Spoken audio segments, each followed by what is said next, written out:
열왕기상 9장 10절로 28절 말씀 제가 읽겠습니다. 솔로몬이 두 집 곧 여호와의 성전과 왕궁을 20년 만에 건축하기를 마치고 갈릴리 땅의 성읍 20곳을 히람에게 주었으니 이는 두로 왕 히람이 솔로몬에게 그 온갖 소원대로 백향목과 잣나무와 금을 제공하였습니다.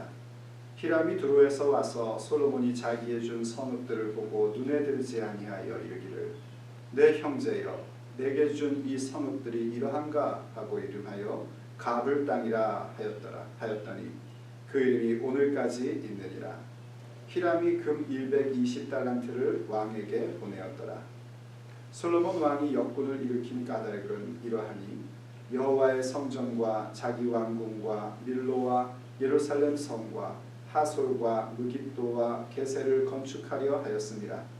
전에 애굽왕 바로가 올라와서 게셀을 탈취하여 불살고 그 성읍에 사는 가나안 사람을 죽이고 그 성읍을 자기 딸 솔로몬의 아내에게 예물로 주었더니 솔로몬이 게셀과 아래 벳호론을 건축하고 또 바알랏과 그 땅에 들에 있는 다드몰과 자기에게 있는 모든 국고성과 병거성들과 마병의 성들을 건축하고 솔로몬이 또 예루살렘과 레바논과 그가 다스리는 온 땅에 건축하고자 하던 것을 다 건축하였는데 이스라엘 자손이 아닌 아모리 사람, 헷 사람과 브리스 사람과 히위 사람과 여부스 사람 중 남아있는 모든 사람 곧 이스라엘 자손이 다 멸하지 못하므로 그 땅에 남아있는 그들의 자손들을 솔로몬이 노예로 역군을 삼아 오늘까지 이르렀으되 다만 이스라엘 자손은 솔로몬이 노예를 삼지 아니하였으니 그들은 군사와 그 신하와 고관과 대장이며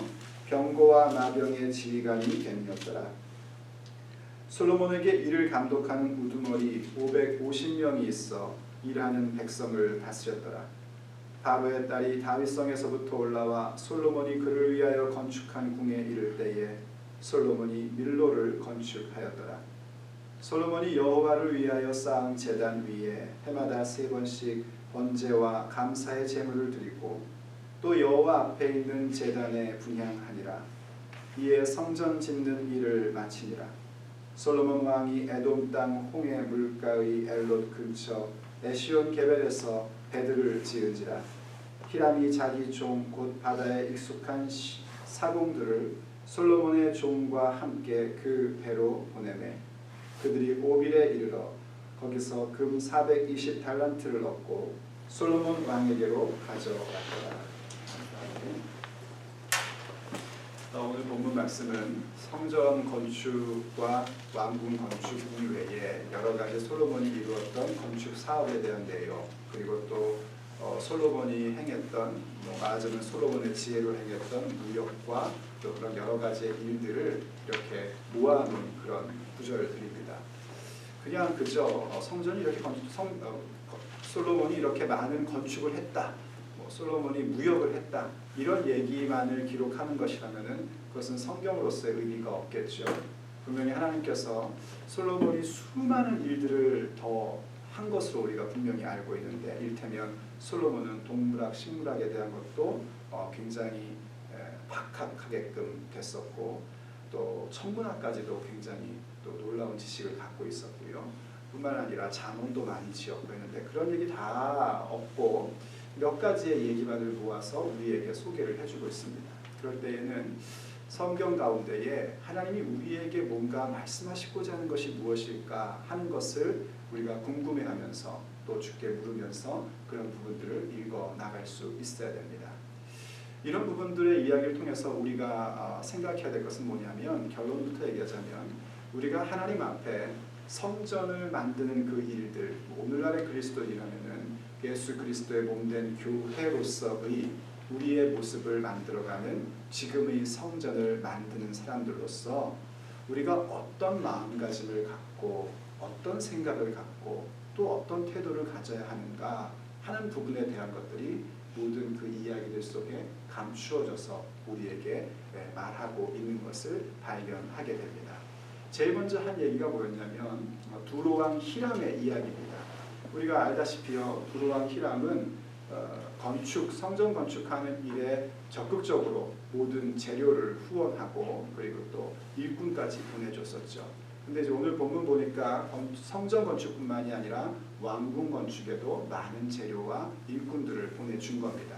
그렇게 보내주면서 이 히람이 솔로몬에게 요구했던 것은 뭐냐면 자기 궁전에서 사용되는 음식 그것을 공급해달라 하는 그런 요구를 했었습니다.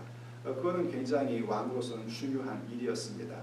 당시 왕궁에서 일하는 사람들이 먹고 살 수 있는 단순히 그냥 왕궁에서 식사하는 차원 정도가 아니라 왕궁의 일꾼들에게 공급을 줄 수 있는 그런 것까지도 다 포함되는 거기 때문에 임금으로서는 중요한 거였고 솔로몬은 흔쾌히 그것을 해주겠노라고 했습니다. 그리고 나서 이제 그것도 준 것뿐만이 아니라 솔로몬이 히람에게 이 갈릴리 지역에 있는 성읍 20개를 줍니다. 이 갈릴리 지역은요 지리상으로 두로 지역과 가까이 붙어 있기 때문에요. 히람에게 갈릴리 지역에 있는 성읍 20개를 줬다는 것은 히람의 입장에서 보면 국토가 확장되는 일입니다. 그거는 왕으로서 굉장히 기쁜 일이죠. 국토가 확장되고요. 그것을 통해서 자기가 더 많은 것을 얻을 수 있게 되는 거죠. 그런데 히람이 이제 솔로몬이 준 땅을 보러 갑니다. 가서 탁 보니까 오늘 성경 표현이 뭐냐면 자기의 마음에 들지 않았대요. 그래서 그 땅을 가불 땅이다 하고 얘기했답니다. 이 가불 땅이라는 의미는 쓸모없는 땅이다 이런 뜻이래요. 야, 이 쓸모없는 땅이네. 이딴 걸 나한테 줬단 말이야 하면서 그 두로왕 히람의 이야기를 직접 합법으로까지 쓰죠. 형제여 내게 준 게 이거란 말인가? 하면서 굉장히 기분 나빠했고 안 받아 그러고 너 하죠 하고 도로 줬대는 거죠. 그럼 이제 또 기분 나빠할까봐 거기다 또 뭐까지 같이 보냈냐면 금 120달란트를 보냈답니다. 여러분 120달란트면 어마어마한 양인 거 아시죠? 이 한 달란트 은 한 달란트가 6천 드라크마 보통 사람이 뭐 6천일 동안 일해야 벌 수 있는 그 돈인데 금 한 달란트면 또 은하고 또 차원이 달라지거든요. 금 120달란트를 딱 보냈다는 거예요. 제 느낌은 그거예요. 나 이런 사람이야 하고 한번 이렇게 보여주는 것 같은 그런 느낌이 듭니다. 그런데 정말 솔로몬이 준 땅이 가불인가 쓸모없는 땅인가 할 때에 역사 지리학자들의 말에 의하면 솔로몬이 준 20개의 성읍은 곡물을 재배할 수 있는 그런 좋은 땅이었다고 그렇게 얘기를 합니다. 결코 쓸모없는 땅이 아니에요. 그런데 왜 히람은 쓸모없다고 생각했는가? 이 두로라는 특징이 그렇습니다. 두로라는 나라는 농사 짓고 사는 땅이 아니라요 상업을 중심으로 하는 땅입니다. 그것도 무역을 중심으로 하는 땅이에요. 상업과 무역의 시각으로 볼 때의 갈릴리는 솔로몬이 준 20개의 성읍은 이 쓸모가 없는 겁니다. 별 필요가 없는 겁니다. 그래서 내 눈에 들지 않는 거예요. 그래서 그거를 가불이라고 얘기해버리고 그 귀한 선물을 거절해버립니다. 왜 이 땅이 귀한가? 오늘의 그리스도인들은 명확히 압니다. 이게 단순히 곡물을 재배할 수 있고 목초를 재배할 수 있는 땅이라서 귀한 것뿐만이 아니라 이 갈릴리 지역은 공관복음이 우리에게 말할 때 예수님의 사역의 중심지가 됐던 지역이죠. 역사 속에서 가장 위대한 사건, 역사 속에서 영원의 정점을 찍는 그 사건이 일어난 지역이 바로 이 갈릴리 지역입니다. 그런데 히람은 안타깝게도 그것을 보지 못합니다. 왜냐하면 그의 마음속에는 어떤 귀한 것을 귀한 것으로 보는 것을 하지 못하고 자기의 마음에 드는 것을 보기를 원했기 때문에 정말 가장 귀한 그 갈릴리 지역을 그의 소유로 간직할 수 있게 될 뻔한 것을 놓치고 맙니다. 성경이 우리에게 주는 메시지는 명확하지 않습니까? 우리의 인생 속에서 그런 일들이 참 많습니다. 하나님이 나에게 귀한 선물로 주신 것들이 얼마나 많은지 몰라요. 그런데 우리는 그걸 보면서 얘기를 합니다. 가불이네. 나를 뭘로 하시는 거야 하나님께서. 내 수준을 이 정도로 보지 않았단 말인가? 이 정도밖에 안 보신단 말인가? 하면서 그 선물 가치 없게 여깁니다. 우리의 마음가짐에 문제가 있는 거죠. 내 눈에 드는 것만을 원하는 거죠. 그렇게 어디 하나님께서 우리에게 주신 것뿐이겠습니까? 우리가 살아가면서 갖고 있는 모든 관계 속에서도 마찬가지입니다. 내 마음에 들면 그거는 가치 있는 것으로 생각되어지고 뭔가 내 마음에 들지 않으면 가불 아니야? 이러고 생각하는 것이 우리들의 태도이고 마음가짐이죠. 그러한 마음가짐과 태도로서는 우리가 결코 하나님께서 기뻐하시는 새 예루살렘의 성전을 이루어갈 수가 없습니다. 귀한 것을 귀한 것으로 볼 줄 알아야 됩니다. 물론 때로는 우리의 마음에 들지 않을 수 있죠. 뭔가가 좀 나하고 틀어지는 부분이 있을 수도 있고, 야, 이것보다는 좀 저런 게 더 좋은데, 내가 원했던 것은 해안가에 있는 땅이었는데 나한테 왜 그걸 안 줬지? 하는 생각도 들 수 있습니다. 그럼에도 불구하고 그 속에 하나님께서 내게 베풀어 주신 것이라는 믿음의 고백을 최소한 기도할 때 갖는 사람이라면 내 실제의 현장에서 주께서 주신 모든 것들에 대한 귀한 것으로 여길 줄 알 때에 우리의 가슴 속에 주께서 심어주신 새 예루살렘의 그 모습이 온전함으로 나타날 수 있게 되는 것입니다. 또 그 다음 이제 15절 이하의 말씀을 보면요, 많은 건축이 이루어졌던 실제 것들을 얘기해 줍니다. 그러니까 성전과 왕궁 짓는데 20년이 걸렸고요. 그 다음에 또 여러 가지 성을 지은 걸 얘기를 하죠. 말하자면 계속되는 건축과 토목공사에 대한 얘기입니다. 그 어디입니까? 중간 어디 보면은 국고성이다, 병거성이다 이런 거 나오죠. 19절에 국고성이 있고, 국고성이라는 건 뭐냐면 나라의 재산을 집어넣는 성이에요. 이게 무슨 창고 정도가 아니라 성을 만들어서 재산을 넣을 정도였다는 거죠. 그야말로 엄청난 부를 갖고 있었다는 거 알겠고요. 병거성이 따로 있었고요. 무기들을 넣는 성이죠. 그리고 마병의 성들이 따로 있었대요. 말들을 갖다 놓는 성이 따로 있었고, 또 이제 보면은 여러분 중간에 있다가 밀로라는 거 나왔죠. 밀로라는 걸 좀 뭔지 좀 헷갈리실 텐데, 이 밀로는 다른 게 아니고요. 그 예루살렘 성 북쪽에다가 흙을 중심으로 한 토성을 쌓는 걸 얘기하는 겁니다. 흙을 단단하게 해서 성을 쌓으면은 적들이 들어올 때에 이게 무너지지 않는 그런 현상이 있대요. 무너지지 않는 그 역할을 한대요. 그러니까 토목공사죠. 어마어마한 건축을 계속해서 하면서 해나간 겁니다. 이 결국은 뭐냐면은 나라의 국방을 튼튼하게 하는 일들이었습니다. 이 일 자체가 잘못됐다라고 볼 수 없습니다. 임금이 당연히 백성들의 안전을 위해서 성들을 튼튼하게 짓고, 그리고 모든 무기들을 잘 갖추고, 이러한 모습들은 굉장히 좋은 모습입니다. 근데 이것이 좋은 모습이 될 수 있는 마음 태도가 뭔가 하는 것이 더 중요합니다. 솔로몬이요, 하나님 앞에 경건한 삶을 살 때에 이렇게 튼튼하게 국방을 만들고 자기가 최선을 다하여 애쓰며 자기에게 주어져 있는 지혜와 재산을 다 활용하여 이렇게 만들었지만, 그가 하나님 앞에서 이런 고백을 했다고 성경은 전해줍니다. 시편 127편인데요. 시편 127편은 전통적으로 솔로몬의 시다 하고 내려오는 거예요. 근데 그 첫 번째 출발 1절이 이렇게 얘기를 합니다. 제가 읽어드릴게요. 여호와께서 집을 세우지 아니하시면 세우는 자의 수고가 헛되며, 여호와께서 성을 지키지 아니하시면 파수꾼의 경성함이 허사로다 하고 고백을 합니다. 이해가 되시죠? 자신이 최선을 다해서 국방을 위하여 모든 일을 했지만 하나님이 세우시지 않으면 이 모든 건축 다 무너진다. 국방을 튼튼히 했지만 하나님이 지켜주시지 않으면 이게 다 허사다. 이 고백을 갖고 있었던 겁니다. 그의 마음가짐이 어땠는가? 모든 것이 하나님께 달려있다는 겁니다.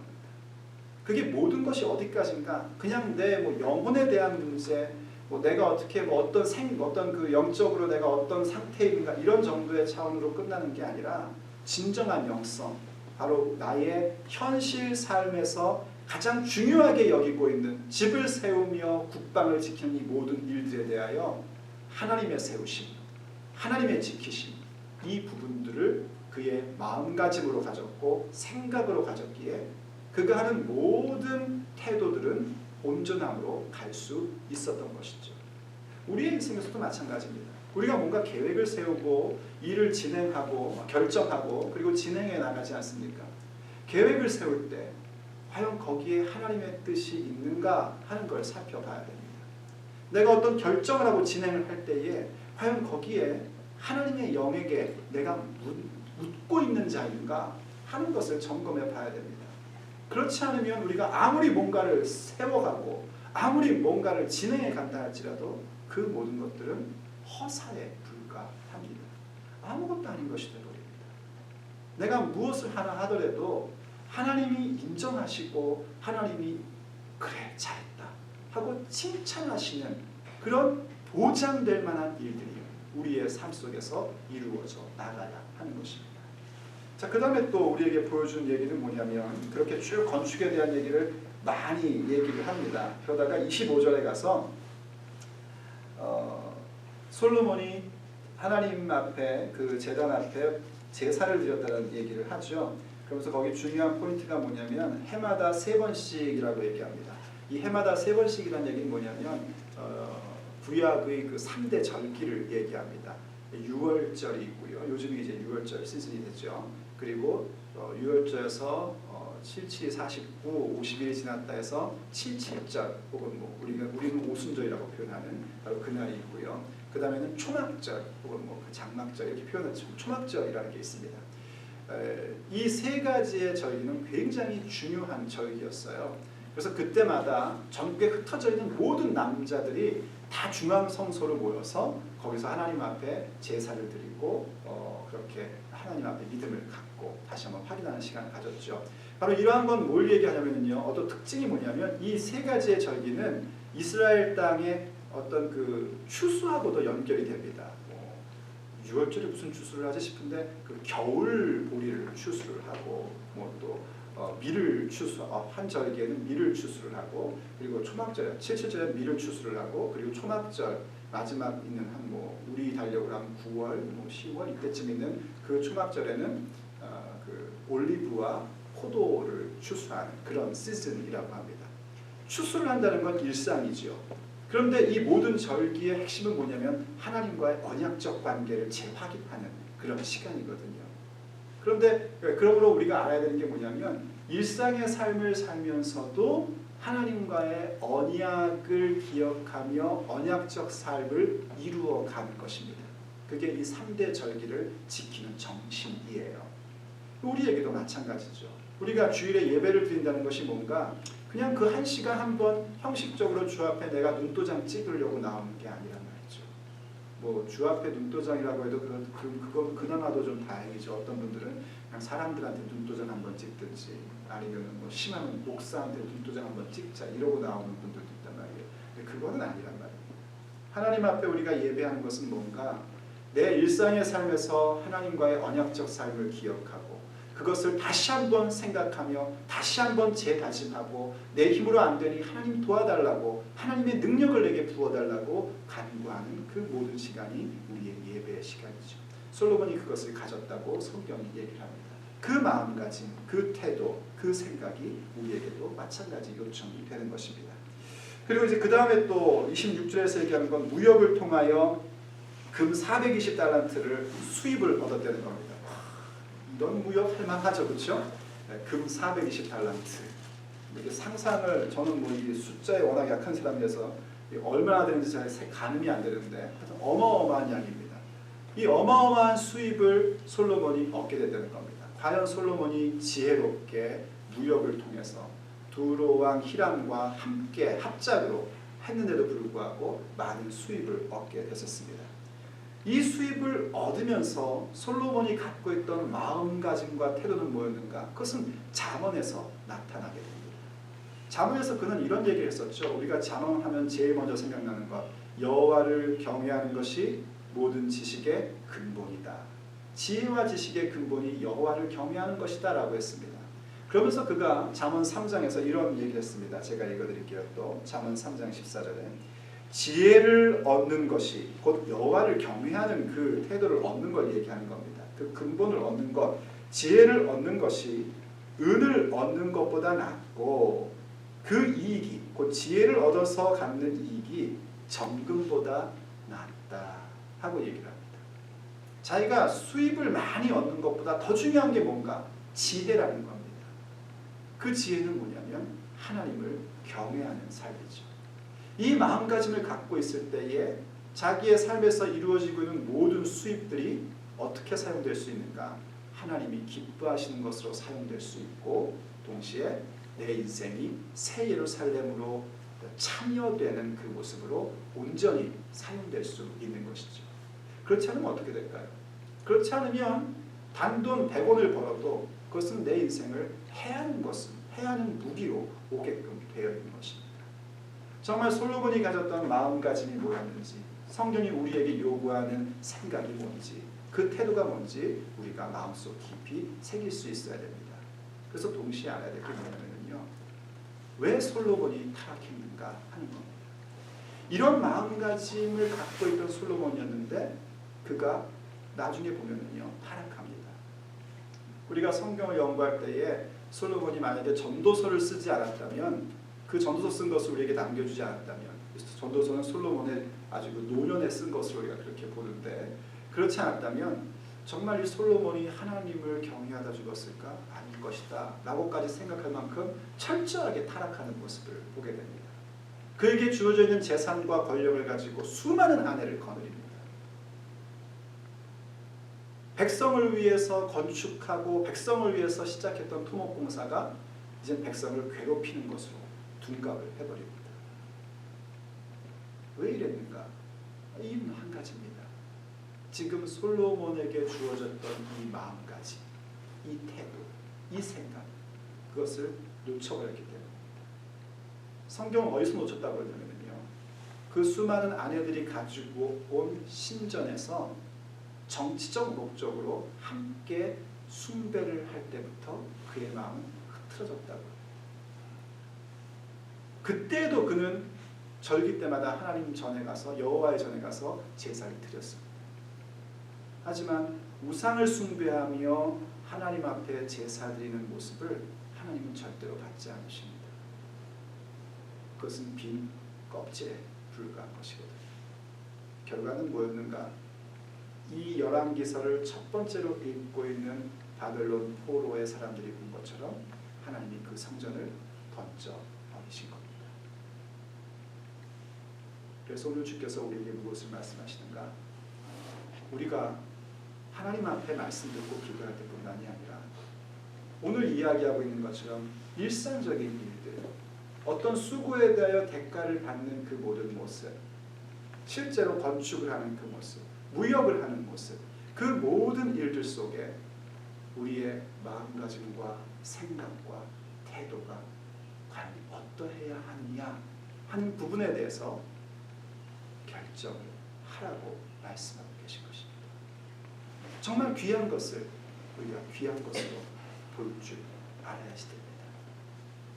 하나님이 지켜주시지 않으면, 하나님이 세워주시지 않으면 내 인생 아무것도 아니라는 사실에 대하여 명확히 알고 내 일상 속에서 하나님과의 언약을 기억하며 언약적 삶을 사는 자로 세워져야 됩니다.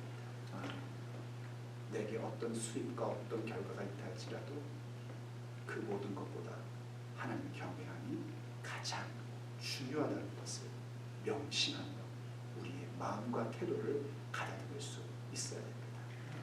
그때 하나님께서 우리의 인생 속에 세우시고자 했던 새 예루살렘, 영원한 성전된 그 모습은 하나님의 뜻대로, 하나님의 인도하심 가운데 하나님께서 그려놓으신 대로 이루어지게 될 것입니다. 한번 기도드리겠습니다. 사랑하는 하나님, 우리가 하나님 앞에서 부름을 받고 의롭다 칭함을 받으며 예수의 사람들이라는 그 거룩한 명칭을 가지고 살아가는 사람이 되게 해주신 것을 감사드립니다. 그것이 주의 은혜이고 하나님께서 이끌어 주셔서 이루어진 일들인데, 주여 바라옵건대 그 일들을 우리 스스로 망치지 않도록 도와주시옵소서.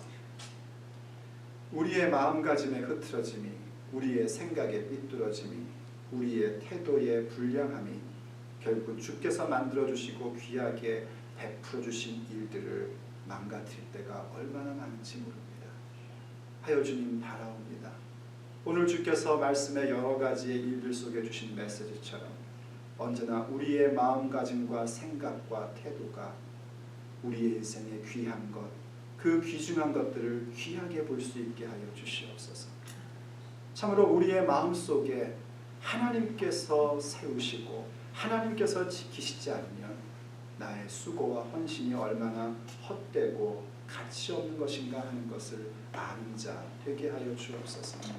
그래서 더욱더 하나님과의 그 언약의 관계를 우리의 일상에서 지켜감을 갖게 해주시옵시고, 주 앞에 예배하고 이렇게 기도할 때마다 그 부분을 분명히 확인하며 다시 한번 기억할 수 있는 온전한 지혜가, 하나님을 경외함이 우리 가운데 항상 충만하게 하여 주옵소서. 그래서 주께서 우리의 인생에 베풀어 주시는 어떤 수입 속에서도 그것 때문에 좋다고 웃는 자들이 아니라 내 안에 있는 하나님을 경외하는 그 지혜가 있기에 더욱더 기뻐할 수 있는 하늘나라에 우리의 이름을 두고 걸어가는 복된 인생이 되게 하여 주옵소서. 우리 주 예수 그리스도의 이름으로 간절히 기도드립니다. 아멘.